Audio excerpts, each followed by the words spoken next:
ओम गण गणपतये नमः। क्या आपने कभी सोचा है कि हम गणपति बप्पा मोरया क्यों कहते हैं?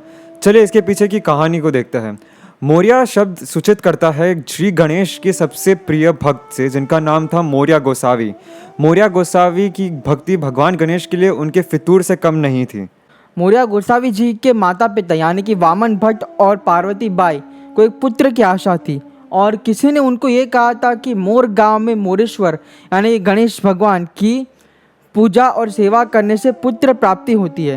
तो दोनों ही मोर गांव चले गए और मोरेश्वर मंदिर के पास रहने लगे और प्रतिदिन वो मोरेश्वर मंदिर जाने लगे और वहाँ पे पूजा और सेवा करनी शुरू कर दी, इस विश्वास से कि उनको एक दिन पुत्र प्राप्ति होगी।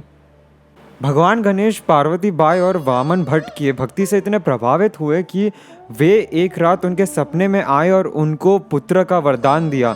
यह पुत्र भगवान गणेश का सबसे बड़ा भक्त कहलाया जाने वाला था। जब मोरया गोसावी जी का जन्म हुआ था तो उनके राशिफल के अनुसार उनके नाम के लिए शब्द म आया था और क्योंकि उनका जन्म मोर गांव में मोरेश्वर भगवान के आशीर्वाद से हुआ था, इसके लिए उनके पिता ने उनका नाम मोरया सोचा था। बालक मोरया का मन बड़ा ही नटखट और चंचल सा था। जब भी उनके पिता उनको श्री गणेश के भक्ति के बारे में सिखाना चाहते थे, जैसे कि एक बालक का मन भटक जाता है, वैसे ही मोरया का मन भटकता था आजू बाजू के प्रसादों और नैवेद्यों पर। फिर बालक मोरया उनके दोस्तों के साथ मिलकर गांव वासियों के घर से मिठाइयों की चोरी करने लगे।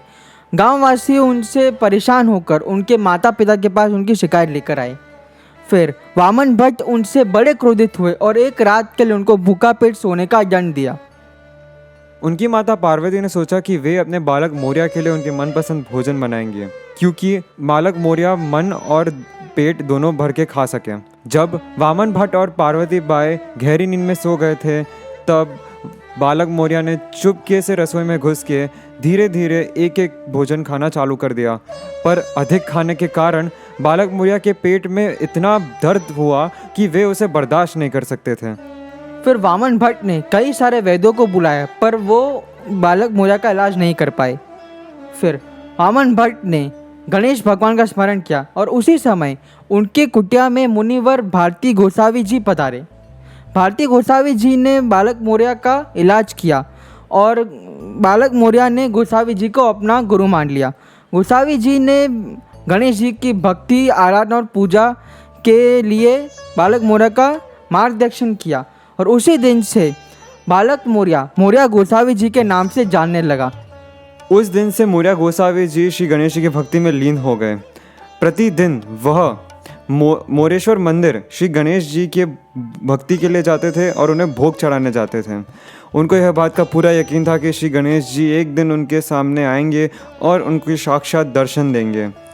बालपन से गोसावी जी को यह आदत थी कि अन्न ग्रहण करने से पहले वह सबसे पहले गणेश जी को भोग चढ़ाएंगे। इसके लिए जब भी हम मूर्ति स्थापित करते हैं तो सबसे पहले गणेश जी को भोग चढ़ाते हैं अन्न ग्रहण करने से पहले।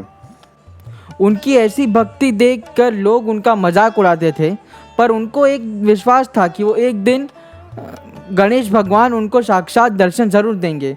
उनकी ऐसी भक्ति देखकर उनके माता पिता उनसे बड़े खुश थे, पर चिंतित भी थे क्योंकि उनको संसार का ज्ञान नहीं था।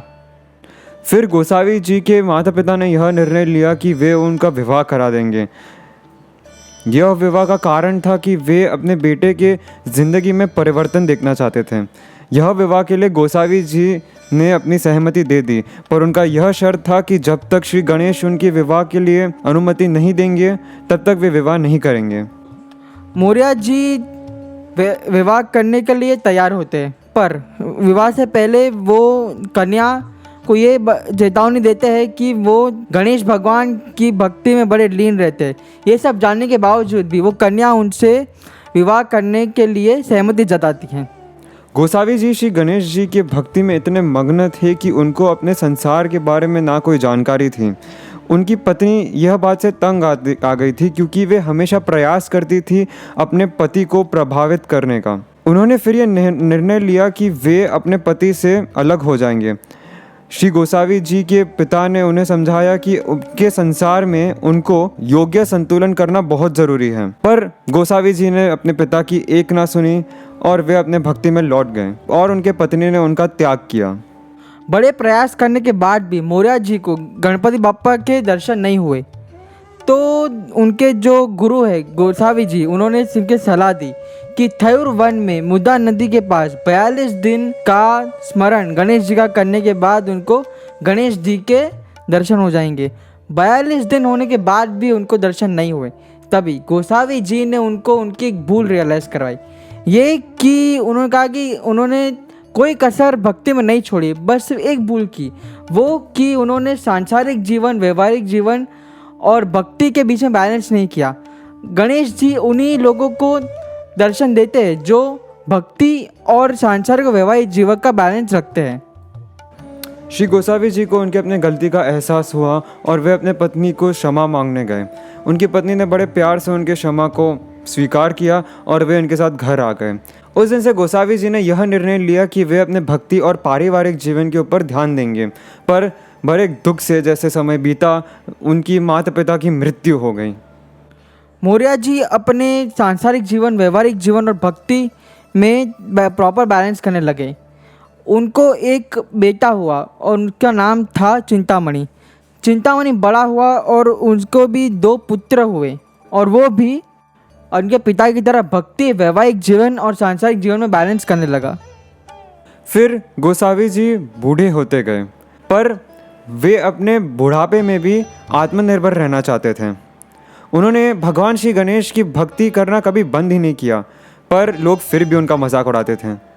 फिर एक रात को जब मोरया जी मन निद्रा में थे तो गणेश भगवान उनके सपने में आए और उन्होंने ये कहा कि अगले दिन जब वो स्नान करने के लिए नदी में जाएंगे तो और नदी से बाहर आएंगे तो वो उनकी प्रतिमा के साथ बाहर आएंगे, और ये भी कहा कि उनका नाम गणेश जी के नाम से हमेशा के लिए जुड़ जाएगा।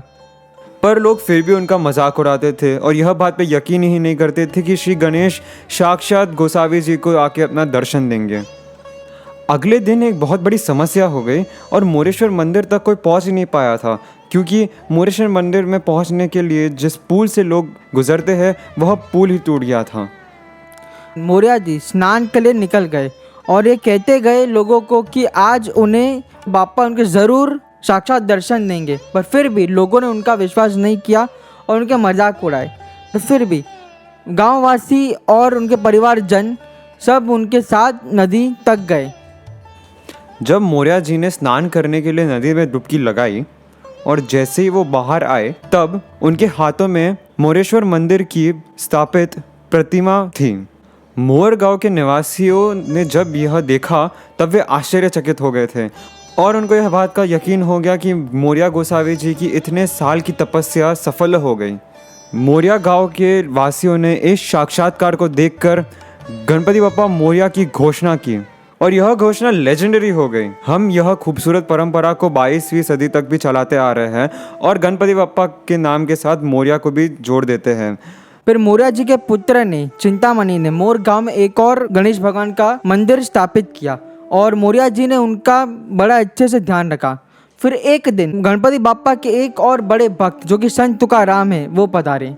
उन्होंने एक आरती लिखी थी जो थी सुख करता दुख हरता, जो कि मराठियों में बड़ी प्रचलित है। उन्होंने वहाँ पे ये आरती गाई और ये आरती ऐसे गणेश भगवान से जुड़ गई। मोरया गोसावी जी का जिंदगी का लक्ष्य संपूर्ण हुआ और उन्होंने यह निश्चय किया कि वे संजीवन समाधि लेंगे। आशा करता हूँ कि आपको ये कहानी पसंद आई होगी। ऐसी पारंपरिक कहानियाँ लेकर मैं आता रहूँगा। Give your comments and subscribe to my channel. चलिए अब हमारे साथ बोलिए गणपति बाप्पा मोरया।